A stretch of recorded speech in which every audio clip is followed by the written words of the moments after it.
মা কি থেতো করছো তুমি? যে আদা আর হচ্ছে কাঁচা লঙ্কা থেতো করবো। কেন? আজকে একটা রান্না করব ডিমে, নতুন একটা রান্না করব। এটা অনেকে হয়তো করে খেয়েছে, আমি জানি না, আমি হচ্ছে আমার কাছে নতুন আর কি করবো। তার জন্য হচ্ছে রান্নাটা হচ্ছে বাটা মশলা লাগবে না, সবই থেতো। তার জন্য কাঁচা লঙ্কা আদা সব থেতো, এপাশে রসুনটাও থেতো করবো, করে তারপর দেখা। এখানে কি ভাজছো? আলু? এখানে আলুটা ভাজি। অনেক এই যে রান্নাটা করবো তাতে আলু দেয় না, কিন্তু আমার যেহেতু আলু লাগবে তার জন্য আলুটা দিয়েছি আর কি ভাজি, নাহলে আলু দেওয়া হয় না এটা।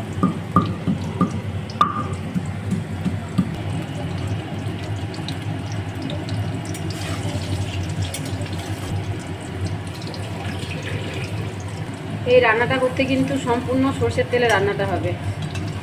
হ্যাঁ, আর একটু তেল লাগবে এর মধ্যেই।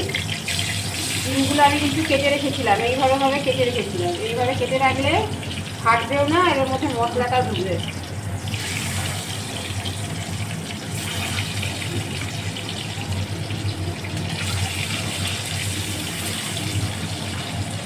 একটু হলুদ আর লঙ্কা গুঁড়ো দিয়ে এটা ভাজবো। লঙ্কা গুঁড়ো দিয়ে দিলাম আর একটু হলুদ গুঁড়ো দিয়ে দিলাম, দিয়ে এটাকে একটু ভেজে নিতে হবে।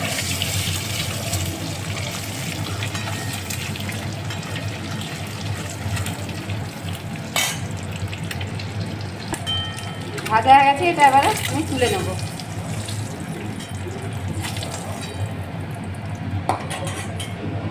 এবার ওই তেলের মধ্যে আর একটু তেল দিয়ে দিতে হবে, তেলটা একটু লাগবে আর কি।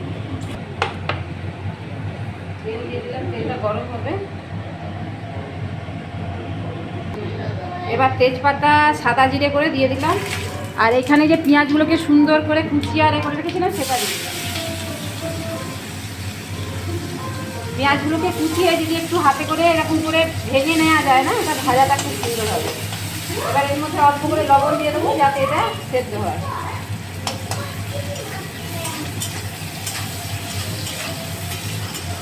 আমি গোটা গরম মশলা ব্যবহার করবো না, আমি হচ্ছে গুঁড়ো গরম মশলাটা ব্যবহার করবো। আর কেউ এটা হচ্ছে পেঁয়াজ দেওয়ার আগে গোটা গরম মশলা দিতে পারে।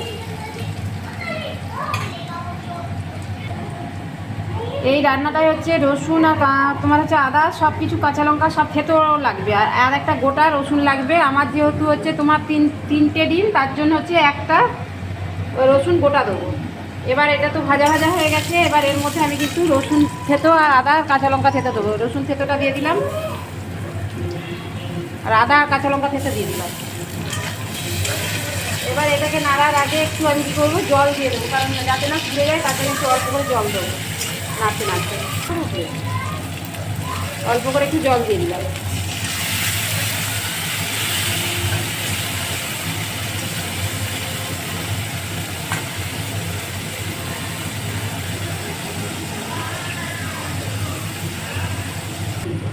এর মধ্যে আছে এই মশলাটার মধ্যে, গুঁড়ো মশলার মধ্যে আছে হলুদ গুঁড়ো, লঙ্কা গুঁড়ো, মিট মশলা আর ধনে গুঁড়ো। এইটাকে আমি হচ্ছে দিয়ে দেবো, দিয়ে আর একটু জল দিয়ে দিলাম। মশলাটা যাতে না পুড়ে যায় তার জন্য একটু অল্প করে জল দিয়ে দিলাম। এটা ভালো করে কষতে হবে।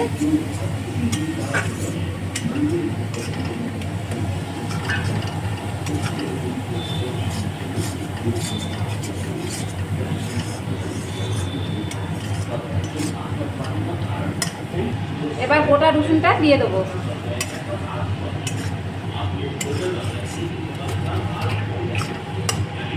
আমি ঘরে পাতায়, এই যে ঘরে পাতায় টক দই আমি দিলাম।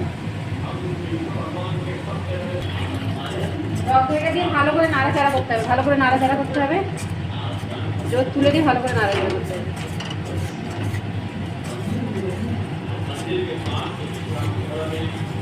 কিন্তু তোমার হচ্ছে পেঁয়াজটা একটু বাটি দিই, কিন্তু পেঁয়াজটা এমনভাবে কেটেছি তার জন্য দেখো মশলা কষতে কষতেই কিন্তু পেঁয়াজটা পুরো ওই মশলার সাথে মিশে গেছে, গলে গেছে আর কি।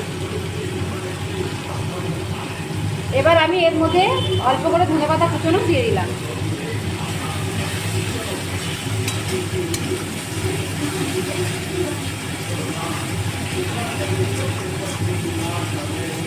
এবার এর মধ্যে আলু আর হচ্ছে ডিমটা দিয়ে দিলাম।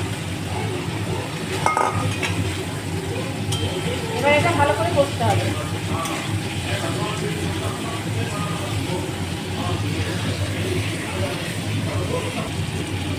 এবার এটা করতে করতে অল্প করে একটু গরম মশলা দিয়ে দিলাম, নামাবার আগে দেবো, এখন একটু দিয়ে দিলাম। এবার জলটা দিয়ে দিলাম।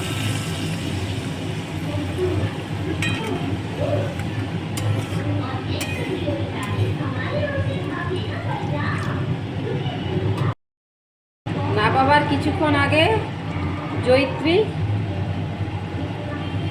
আর হচ্ছে জায়ফলটাকে একটু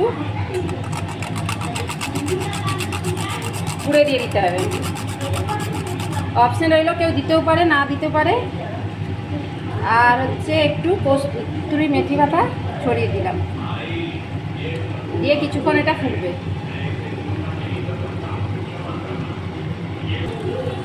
আমার রান্নাটা কমপ্লিট হয়ে এসেছে।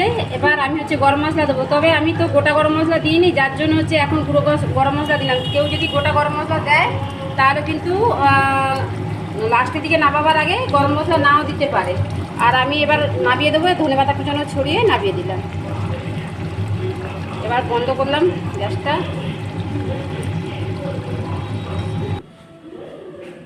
দেখুন কালারটা কত সুন্দর এসেছে, পুরো মাংস ঝোলের মতো কালারটা এসেছে। যদি দেখেছেন কত সুন্দর কালারটা এসেছে, এত সুন্দর খেতে লাগে না এটা। যদি কারো ভালো লেগে থাকে লাইক করবেন, শেয়ার করবেন, কমেন্ট করবেন, ফলো করবেন। বাই।